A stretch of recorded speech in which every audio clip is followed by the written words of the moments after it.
தூதர் அல்லாஹ்வுடைய தூதர் இறுதியாக மரண படுக்கையில இருக்கிறார்கள். மரணிப்பதற்கு 4-5 நாட்கள் மட்டுமே இருக்கிறேன்.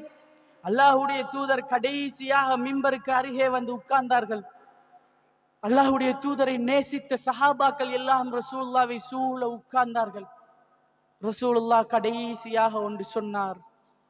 இந்த உலகத்துக்கு நேர்வழி காட்ட வந்த நபி, நம்மை நேர்வழிப்படுத்த வந்த நபி,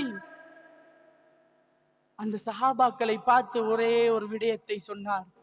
தோழர்களே, 23 ஆண்டு காலம் உங்களோடு நான் நபியாக இந்த உலகத்திலே வாழ்ந்திருக்கிறேன்.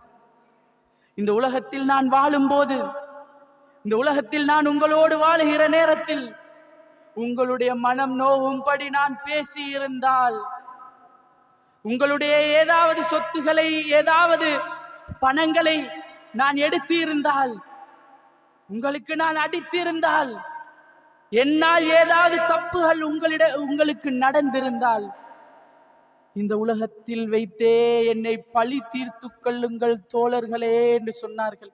அன்பு சகோதரர்களே, அல்லாஹ்வுடைய நபி, சொர்க்கம் நிச்சயிக்கப்பட்டவர், மறுமையிலே மிகப்பெரிய அந்தஸ்துக்குரியவர், ரப்புடைய விசாரணையை எப்படி பயந்தார்கள் தோழர்களே.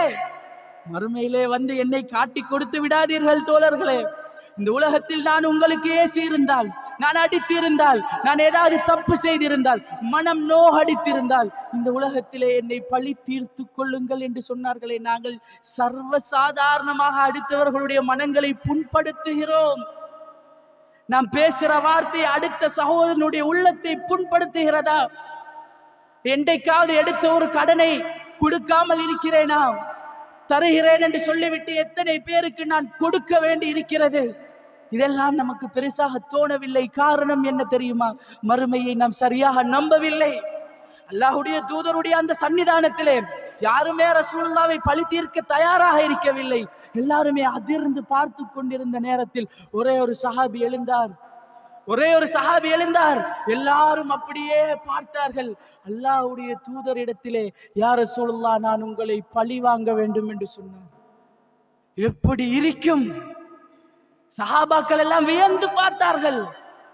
ரசூலுல்லாஹ் கேட்டார்கள், என்ன யா ரசூலுல்லாஹ், ஒரு நாள் உங்களுடைய இந்த மாதிரி ஒரு தடி, ஒரு குச்சி என்னுடைய மேனியிலே பட்டது, அது எனக்கு வலித்தது யா ரசூலுல்லாஹ், நான் உங்களை இன்றைக்கு பழி தீர்க்க வேண்டும் என்றார். ரசூலுல்லாஹ் சொன்னார்கள், என்னை பழி தீர்ப்பவரை தான் நான் விரும்புகிறேன் என்றார்கள். என்னை யாருமே பழி தீர்க்க தயாராக இருக்கவில்லை. என்னை பழி தீர்ப்பவரை நான் விரும்புகிறேன். காரணம் என்ன? மறுமையிலே வந்து அல்லாஹ்விடத்தில் என்னை காட்டி கொடுத்து விடாதீர்கள். இந்த உலகத்திலே எல்லாம் தீர்ந்து விடட்டும். அந்த சஹாபி ரசூலுல்லாஹ்விடத்திலே வந்தார். அவர் சொன்னார், யா ரசூலுல்லாஹ், அன்றைக்கு நான் மேலாடை போட்டிருக்கவில்லை யா ரசூலுல்லாஹ். மேலாடை இல்லாமல் வெறும் மேனியோடு இருந்த நேரத்தில் தான் உங்களுடைய அந்த இது பட்டது. ரசூலுல்லாஹ் தன்னுடைய மேலாடையை கலட்டினார்கள். ரசூலுல்லாஹ் மேலாடையை கலட்டி பழி தீர்த்து கொள்ளுங்கள் என்று சொன்ன வேளை அந்த சஹாபி ரசூலுல்லாஹ்விடத்திலே ஓடி வந்தார். ரசூலுல்லாஹ்வை கட்டி அணைத்து ரசூலுல்லாஹ்வுடைய முதுகிலே அந்த நபித்துவத்தின் அடையாளத்திலே முத்தம் கொடுத்து, யா ரசூலுல்லாஹ், யா ரசூலுல்லாஹ், நாம் எல்லாம் நரக நெருப்பின் விளிம்பில் இருந்த நேரம் உங்கள் மூலம் தானே யா ரசூலுல்லாஹ் அல்லாஹ் எங்களை நேர்வழிப்படுத்தினார். உங்களை போய் நான் அடிப்பேனா யா ரசூலுல்லாஹ்? உங்களை கடைசியாக முத்தம் கொடுக்க வேண்டும் என்பதற்காகத்தான் இந்த வாய்ப்பை பயன்படுத்தினேன் என்றார். அன்பு சகோதரர்களே, இந்த செய்திகளை ஏன் ஞாபகப்படுத்தினேன் தெரியுமா?